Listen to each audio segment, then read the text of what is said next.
ಎಲ್ಲ ಕನ್ನಡದ ಮನಸ್ಸುಗಳಿಗೆ ನಮಸ್ಕಾರ. ಎಸ್, ಕನ್ನಡ ಚಿತ್ರರಂಗದ ಒಬ್ಬ ಹೀರೋ ಮಾತ್ರ ಅಲ್ಲ, ಆಧುನಿಕ ಕನ್ನಡ ಚಿತ್ರರಂಗವನ್ನು ರಾಜ್ಯ ಹಾಗೂ ದೇಶದ ಗಡಿಯಾಚೆಗೆ ದೊಡ್ಡ ಮಟ್ಟದಲ್ಲಿ ತೆಗೆದುಕೊಂಡ ನಟ ಯಶ್. ಕನ್ನಡ ಸಿನಿಮಾ ರಾಷ್ಟ್ರ ಮಟ್ಟಕ್ಕೆ ಹೋಗುವುದು ದೊಡ್ಡ ವಿಷಯ ಅಂದುಕೊಂಡಿರುವಾಗ ಯಶ್ ಇದೀಗ ಹಾಲಿವುಡ್ ಲೆವೆಲ್ಗೆ ಕನ್ನಡ ಚಿತ್ರರಂಗವನ್ನು ತೆಗೆದುಕೊಂಡು ಹೋಗಿದ್ದಾರೆ. ಇಂತ ಯಶ್ ಅವರ ಹುಟ್ಟು ಹಬ್ಬ ಇಂದು. ಯಶ್ ಅವರಿಗೆ ಹುಟ್ಟು ಹಬ್ಬದ ಶುಭಾಶಯಗಳನ್ನು ತಿಳಿಸ್ತಾ ಯಶ್ ಅವರ ಜರ್ನಿಯನ್ನು ಒಮ್ಮೆ ತಿರುಗಿ ನೋಡೋಣ. ಇದು ಸ್ಪೆಷಲ್ ಸಿನಿಮಾ ಸ್ಟೋರಿ. ನೀವು ನೋಡ್ತಾ ಇದ್ದೀರಾ ಬೇಬಿ ನ್ಯೂಸ್ ಕನ್ನಡ. ನಾನು ತೃಪ್ತಿ ಬಸವರಾಜ್.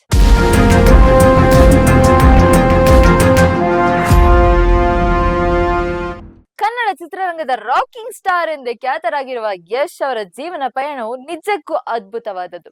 ಸಾಮಾನ್ಯ ಕುಟುಂಬದ ಹಿನ್ನೆಲೆಯಿಂದ ಬಂದು ಇಂದು ಪ್ಯಾನ್ ಇಂಡಿಯಾ ಮಟ್ಟದಲ್ಲಿ ಮಿಂಚುತ್ತಿರುವ ಅವರ ಸಾಧನೆ ಕೋಟ್ಯಾಂತರ ಯುವಕರಿಗೆ ಸ್ಫೂರ್ತಿಯ ಸೆಲೆಯಾಗಿದೆ. ಹಾಸನ ಜಿಲ್ಲೆಯ ಬೂವನಹಳ್ಳಿಯಲ್ಲಿ ಜನಿಸಿದ ನವೀನ್ ಕುಮಾರ್ ಗೌಡ ಎಂಬ ಹುಡುಗ ಅಂದು ಬೆಂಗಳೂರಿನ ಗಾಂಧಿನಗರಕ್ಕೆ ಬಂದಾಗ ಅವರ ಬಳಿ ಇದ್ದಿದ್ದು ಕೇವಲ ದೊಡ್ಡ ಕನಸುಗಳು ಮತ್ತು ಅದನ್ನು ನನಸು ಮಾಡಿಕೊಳ್ಳುವ ಛಲ ಮಾತ್ರ.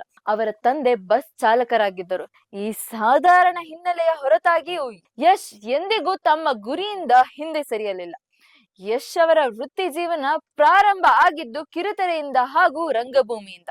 ನಂದಗೋಕುಲ, ಉತ್ತರಾಯಣ ಮತ್ತು ಪ್ರೀತಿ ಇಲ್ಲದ ಮೇಲೆ ಅಂತಹ ಧಾರಾವಾಹಿಗಳಲ್ಲಿ ಸಣ್ಣ ಪುಟ್ಟ ಪಾತ್ರಗಳನ್ನು ಮಾಡುವ ಮೂಲಕ ಅವರು ತಮ್ಮ ನಟನಾ ಕೌಶಲ್ಯವನ್ನು ಮೆರುಗುಗೊಳಿಸಿಕೊಂಡರು. ನಂತರ ಜಂಬದ ಹುಡುಗಿ ಚಿತ್ರದ ಮೂಲಕ ಬೆಳ್ಳಿತೆರೆಗೆ ಪಾದಾರ್ಪಣೆ ಮಾಡಿದರು. ಮೊಗ್ಗಿನ ಮನಸ್ಸು ಚಿತ್ರ ಅವರಿಗೆ ದೊಡ್ಡ ಬ್ರೇಕ್ ನೀಡಿತು.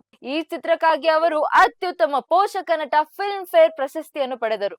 ಅಲ್ಲಿಂದ ಶುರುವಾದ ಅವರ ಯಶಸ್ಸಿನ ಓಟ ಕಿರಾತಕ, ರಾಜಾಹುಲಿ ಮತ್ತು ಮಿಸ್ಟರ್ ಅಂಡ್ ಮಿಸಸ್ ರಾಮಾಚಾರಿ ಚಿತ್ರಗಳ ಮೂಲಕ ಗಟ್ಟಿಗೊಳ್ಳುತ್ತಾ ಸಾಗಿತು. ನಿಜಕ್ಕೂ ಯಶ್ ಅವರ ವೃತ್ತಿ ಜೀವನಕ್ಕೆ ಒಂದು ದೊಡ್ಡ ತಿರುವು ಸಿಕ್ಕಿದ್ದು ಕೆಜಿಎಫ್ ಚಿತ್ರದ ಮೂಲಕ. ಈ ಸಿನಿಮಾ ಕೇವಲ ಕನ್ನಡ ಚಿತ್ರರಂಗದ ಚಹರೆಯನ್ನಷ್ಟೇ ಬದಲಾಯಿಸದೆ ಭಾರತೀಯ ಚಿತ್ರರಂಗವೇ ಕನ್ನಡದತ್ತ ತಿರುಗು ನೋಡುವಂತೆ ಮಾಡಿತು. ಯಶ್ ಅವರ ಕಠಿಣ ಪರಿಶ್ರಮ, ಪಾತ್ರಕ್ಕಾಗಿ ಅವರು ತೋರಿದ ಸಮರ್ಪಣಾ ಭಾವ ಮತ್ತು ಅವರ ಅದ್ಭುತ ವ್ಯಕ್ತಿತ್ವ ಅವರನ್ನು ಜಾಗತಿಕ ಮಟ್ಟದಲ್ಲಿ ದೊಡ್ಡ ತಾರೆಯನ್ನಾಗಿ ರೂಪಿಸಿತು. ಅಂದು ಯಶ್ ಕೇವಲ ಒಬ್ಬ ನಟನಾಗಿ ಮಾತ್ರವಲ್ಲದೆ ಯಶೋ ಮಾರ್ಗ ಫೌಂಡೇಶನ್ ಮೂಲಕ ಸಮಾಜಮುಖಿ ಕೆಲಸಗಳನ್ನು ಮಾಡುವ ಮೂಲಕ ಜನರ ಮನೆಗೆದ್ದಿದ್ದಾರೆ. ಶೂನ್ಯದಿಂದ ಸಾಮ್ರಾಜ್ಯವನ್ನು ಕಟ್ಟಿದ ಅವರ ಈ ಯಶೋಗತೆಯು ಶ್ರದ್ಧೆ ಮತ್ತು ನಿರಂತರ ಪ್ರಯತ್ನವಿದ್ದರೆ ಏನನ್ನಾದರೂ ಸಾಧಿಸಬಹುದು ಎಂಬುದಕ್ಕೆ ಜೀವಂತ ಸಾಕ್ಷಿಯಾಗಿದ್ದಾರೆ. ಇದಾಗಿತ್ತು ಈ ದಿನದ ಸ್ಪೆಷಲ್ ಸಿನಿಮಾ ರಿಪೋರ್ಟ್. ನೀವು ನೋಡ್ತಾ ಇದ್ದೀರಾ ಬಿಬಿ ನ್ಯೂಸ್ ಕನ್ನಡ. ನೈಜ ಹಾಗೂ ತಾಜಾ ಸುದ್ದಿ, ಪ್ರಾಮಾಣಿಕ ವರದಿ, ನಿಷ್ಠೂರ ವಿಶ್ಲೇಷಣೆಗಳಿಗಾಗಿ ಸದಾ ಗಮನಿಸಿ ಬಿಬಿ ನ್ಯೂಸ್ ಕನ್ನಡ. ಇದು ಕನ್ನಡಿಗರ ಪ್ರತಿಧ್ವನಿ.